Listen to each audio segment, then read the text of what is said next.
Dear brothers and sisters, beginning today and in the next few days, we will hear from the prophet Micah for the first reading. Prophet Micah was a contemporary of prophet Isaiah. I told you some days ago that in the next several weeks, the first reading will be coming from the prophets. At ipinaliwanag ko na ang isang propeta, ang kanyang misyon ay hindi lang sabihin kung anong mangyayari sa hinaharap, kundi magsalita din tungkol sa mga nangyayari sa kanyang kapanahunan. Okay? Let us make that clear, because sometimes we think of prophets as someone who can tell the future. Yes, that is true. But that is not the only work of the prophet. The prophet also tells about the present. At yan ay hindi kaiba ngayon sa unang pagbasa.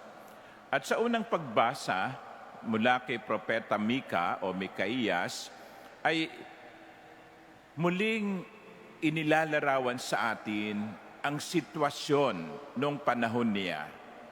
Alam nyo yung mga corruption, yung mga injustices, hindi lang naman ngayon nangyayari yan eh. Hindi lang naman ngayon nang aapi ang mga mayayaman laban sa mga mahihirap. Hindi lamang naman ngayon nangyayari ang katiwalian. Maging noong panahon ng mga propeta, nangyayari na yan. Kaya nga, sabi sa atin sa unang pagbasa, woe to those who plan iniquity and work out evil on their couches. Sawimpalad yung mga nagpaplano ng mga katiwalian. At sabi pa nga rito, habang sila'y nakahiga sa kanilang mga kama, ay iniisip na nila kung papaano magnanakaw. Iniisip na nila kung papaano mangungulimbat. Iniisip na nila kung papaano mangungurakot. Now, anong itinuturo sa atin ito? Dahil ang propeta ay nagsasalita sa ngalan ng Diyos, yung totoong propeta ha, ang isang propeta ay spokesperson ng Panginoon, malalaman natin na ang Panginoon ay tutol sa katiwalian. Maaaring tahimik ang Panginoon. Maaaring hindi nagsasalita ang Panginoon. Pero sa pamamagitan ng mga propeta, ipinapaalaala sa mga tao, Hoy, mag-ayos-ayos kayo, ha? Magpakatino kayo. That was the message of the first reading. At dahil dito, mas maganda na maintindihan natin yung isinagot natin kanina. Do not forget the poor, O Lord. Diba? Yun ang ating responsorial psalm. Do not forget the poor, O Lord. Why? Because the poor has a special place in the heart of God. Ngayon, alam nyo ang maganda sa salita ng Diyos?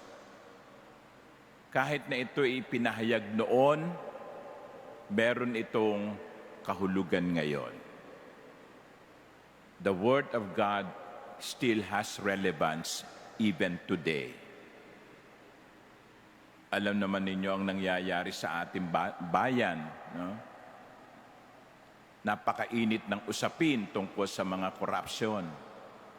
At napakainit ng usapin tungkol sa pananagutan. Hindi yan bago. Noon pa man, kinukondena ng mga propeta ang katiwalian. Kaya ito isang magandang paalaala sa atin. Na?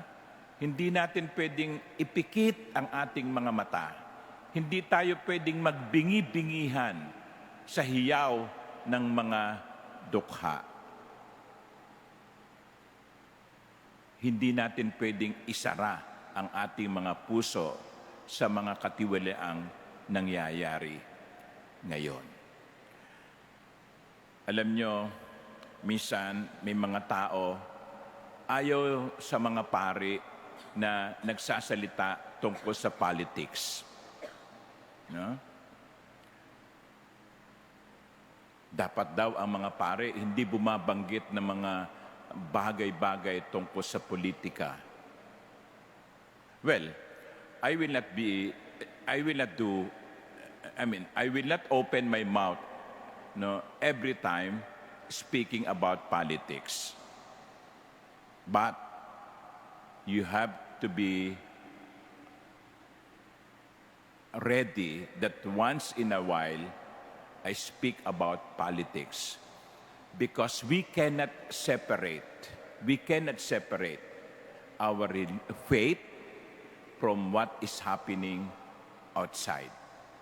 We cannot separate religion from political situation.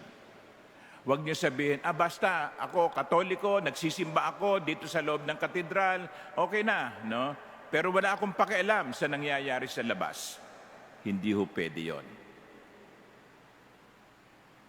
Hindi natin pwedeng ihiwalay ang ating pananampalataya sa ating responsibilidad na maging mabuting mamamayan. Ang isang tunay na Kristiyano dapat isang tunay ding makabayan. Kasi kumisan nga sabi ko, pinaghihiwalay natin yun eh. Religion, dyan lang. Politics, dyan lang. Ang pare, hindi dapat makailam sa politics.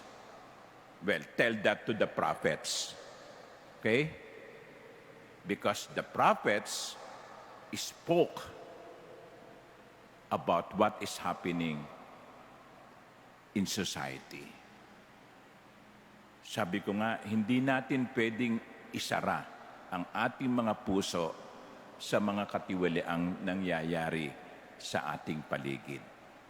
Hindi tayo pwedeng magbingi-bingihan sa mga nagaganap sa ating lipunan.